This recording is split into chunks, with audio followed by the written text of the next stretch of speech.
Hi everyone, welcome to my channel. In this tutorial I'm going to show you some awesome 3D animation techniques using After Effects without any third-party plugin. Today we are going to change the look of a layer from a simple 2D PNG file to a real 3D looking logo. But first up, let's talk about using the index expression in 3D space. This expression can be used to automatically offset the position, rotation or scale of layers in 3D space. Let's starting with opening a new composition, 1920 by 1080, 30 frame rates and 10 seconds duration. Next thing is I will import my PNG file. My PNG file has to be transparent and make sure that the PNG file is really clean cut and it's transparent or alpha. Then I will drop my logo into my composition. And I'm going to right click the composition, new solid. I need a background, so I'm taking this light blue. I think it looks good with my logo. I will take this layer and drop it below my logo. Then I will stand on my logo and I will use the first effect, and this effect is called the level effect. It's effect, color correction, levels. I'm going to reduce I'm going to increase the gamma a little bit so that my colors stand out. Just a little bit, not too much, so that you don't change your original color. Then the next thing that I will do is I will right click, new, a camera. I will take the 35mm camera. So now I'm set up. Next thing I will do is I will stand on my logo. Let's rename that into logo. The layer below BG, background.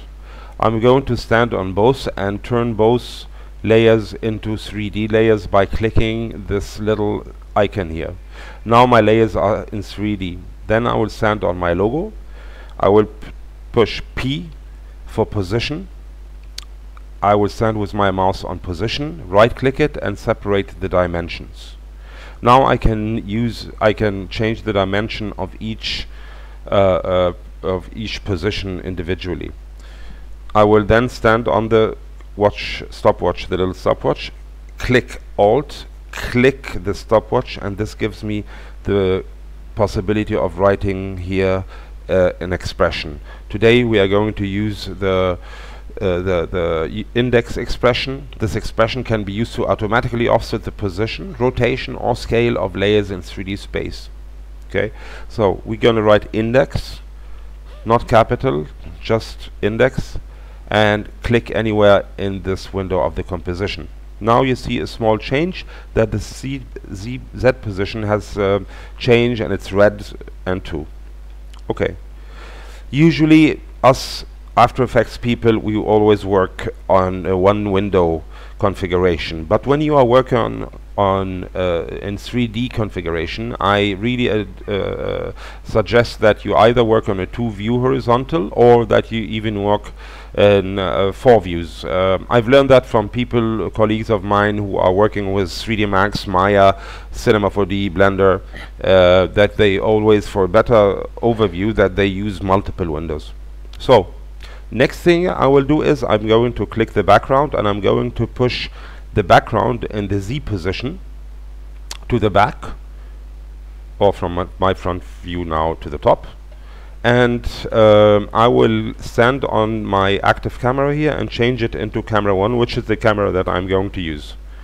Okay, as you see, the background has when it went back, it looks smaller, of course, in the camera view, in the real camera view that we are using. So I will stand on the background, push S for scale, and right here 600. So now my camera has a good background. Okay, so next thing I will do is I will stand on my logo and I will double it by pushing Control D, and I'm going to double it for at least 30 times. Okay, or 35 times even. Okay, as you can see here on this window from the top view, that our layers have been shifted by 1 pixel or 2 pixels to the back, and we are getting now here a first 3D object compared to the background, which is a very, very narrow line. So I then stand on my camera and I go to the orbit tool, which is here in the camera, orbit tool, and I push my mouse to the left, to the right, by holding also the right mouse. And as you can see, we have already here a 3D dimension. You can see there is a certain thickness. Okay, so we have achieved what we wanted to do by changing the look of this logo from a 2D to a 3D. I am going to increase the amount of the layers to 50 because I want a real thick logo, and or 50. Okay, 50, very good. And now when I rotate my camera, I'm using the camera to rotate, I have even more thickness. I like that. Very good. So usually the tutorials end up here, but I want to take it a little bit further. So the next thing is I'm going to one moment. Oh, the camera was moving too fast. So the next thing that I will do is I will go and set on my very first layer, this logo layer, and I will add an effect to this. It's called drop shadow, but apply this effect only to the first layer. Don't apply it to the other layers or it will look ridiculous. So I'm going to increase the distance. As you can see, we have already a shadow layer here, and actually now we can turn this 2-view configuration to a 1-view configuration because we have seen what we wanted to see. About the shadows, you know, adding a drop shadow effect to a layer is a great way to give it a sense of depth and dimension, especially in 3D space like we are working here.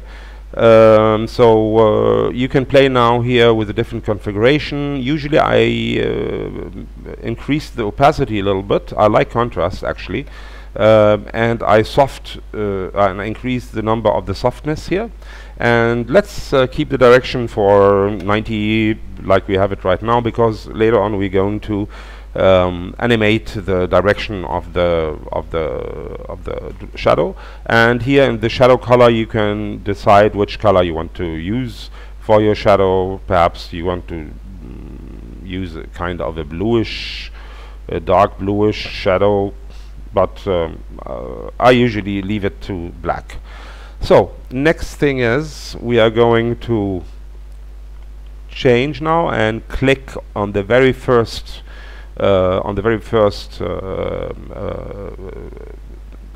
layer, the logo 50 that I have, and I'm going to apply a different effect to that, and this is going to be the Bevel Alpha to the very first logo. And if you zoom in, you can see here that we have already some nice 3D configuration that looks much better without, you know. So this is without the Bevel Alpha. This is with the Bevel Alpha. Of course, you can increase a little bit the light intensity and the edge thickness to 2.5. So now we have kind of a bevel already, and if we are taking our camera again, our orbit camera, and rotating it, this looks already very nice. Okay, so the next thing that I will do is I am going to work a little bit on my background. So I'm going to give the background a ramp, a gradient ramp. Makes things always look a little bit more interesting. My start of the ramp will be here at the beginning of the composition. My end of the ramp will be a little bit further, and my color, as I said, I like blue, and I think that blue matches this logo very much. So, and the end color I will use is lighter blue. So I will actually, what I do is I pick with this starting color and then I just go a little bit lighter, and usually that looks very nice. Now that I have done my gradient ramp, the next thing that I like to do is adding a new light. And I will use here a spotlight. The intensity will be 140 roundabout. The cone angle will be about 100. And I shine light on my object. Now I will change that again into a two view configuration, and I will drag my light, which I like of course to put on the top, so that everything is neat and organized. It's very important to work very organized and name things. So now that I am done here, I will pull back the light a little bit, and something like that. I will reduce the cone angle a little bit.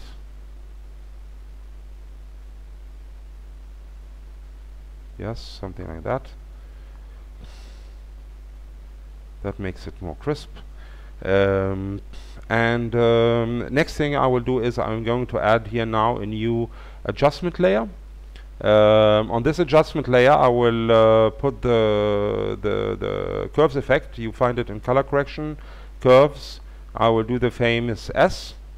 It's always good to do the S. It makes colors look more crisp, as you see. Now that I'm done with all that, I will start my animation. I will start my animation at round about 1.5 seconds, something like that. I will send on the orbit camera tool. I will rotate it like that. I'll rotate my logo like that. I will come here and push P for position and keyframe it. Go down to my very first frame where I have had my direction in it, and I will change that here now to -20. Okay, increase the distance to 80.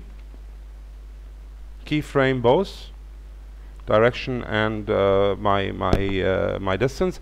I will add a little bit more softness, and I will reduce the opacity. It's a little bit too much, perhaps to 50. Okay, I will add a little bit distance to 104. Okay, I'm going to exaggerate a little bit now.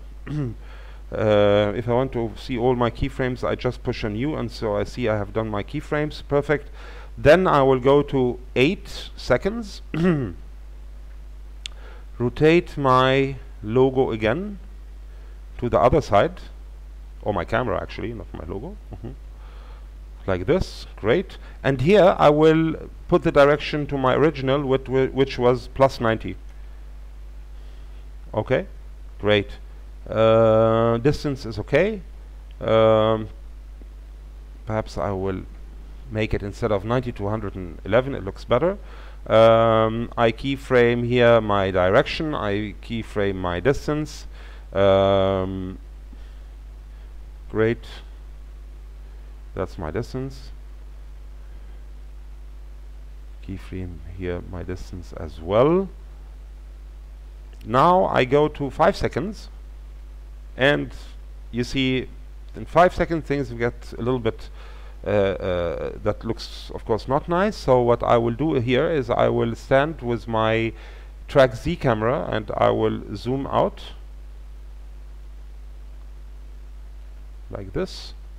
Make sure that I have a keyframe here now, and of course the shadow looks ridiculous as well, so here I will decrease the distance to 50, something like that. I have a keyframe as well. Great. And I will take these keyframes here and easy them by marking them and pushing F9. Go up, do the same with my camera, F9, and voila, here we have our animation. looks much more 3D compared to the flat animation that we picture that we have, and this is how we can use it. I hope you liked the tutorial. This is my very first tutorial. I'm sure that there are a lot of mistakes. I intend to do more tutorials. Please subscribe and like this video. I have been working with After Effects since more than 15 years in my job as a 3D mapping and show programmer, and I learned so much from YouTube that I love to give back. Thank you very much and have a great day. Bye.